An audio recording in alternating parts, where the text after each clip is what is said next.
నూతన సృష్టి. దేవుడి స్తోత్రం. ఎవరైతే దేవుడు రక్తంలో కడగబడి బాప్తిష్యం పొందుకొని దేవుడు నమ్ముతున్న వ్యక్తిగా మారుతాడో వాడి జీవితం గురించి దేవుడు మాట్లాడుతూ ఉన్నాం. క్రీస్తులకు వచ్చిన తర్వాత మనుషులుగా మరొక రూపం ఎత్తే వారికి మన జీవితం మారుకోవాలి.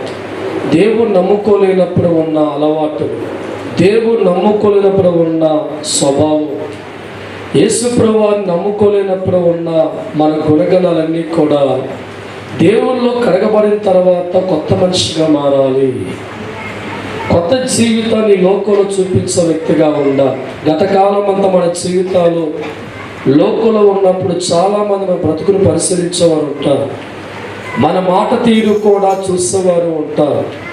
దేవుల్లో కడగబడలేనప్పుడు మనకున్న మాటను గమనించిన వారు, దేవుల్లో కడగబడలేనప్పుడు మనకున్న మాట తీరు బట్టి ఆలోచించేవారు ఎలాగైతే ఉంటారో, మనము దేవుని నమ్ముకొని యేసు రక్తంలో కడగబడిన తర్వాత ఈ లోకానికి నువ్వు కొత్తగా కనిపించాలా. తప్పబడతారు. హల్లెలూయా. నీ పాత జీవితం ఎక్కడ కూడా దేవుళ్ళు కడగబడ్డాక మళ్ళా కనబడకూడదు.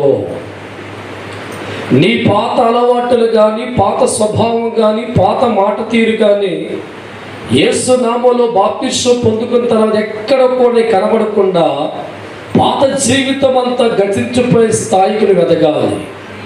ఈనాడు ఎంతోమంది జీవితాలు దేవుళ్ళు కడగబడిన తర్వాత కూడా పాత జీవితాన్ని బట్టి నడిచేవారు చాలామంది కనబడుతున్నారు. యేసు రక్తంలో వారి జీవితాలు కడగబడుతున్నా, దేవుల్లో బాప్తిస్మాన్ని పొందుకున్న వ్యక్తులుగా వారి జీవితాలు ఉన్నా, పాత జీవితాన్ని వదిలిపెట్టక, పాత అలవాట్లు వదిలిపెట్టక, పాత మాట తీరు వదులుకోక దేవుల్లో బ్రతుకుతున్న కుటుంబాలకు కనబడుతున్నాయి. దానివల్ల నీకేమైనా మేలు జరుగుతుందో ఆలోచించే, ఏదైనా ఆశించబడి ఆలోచించే.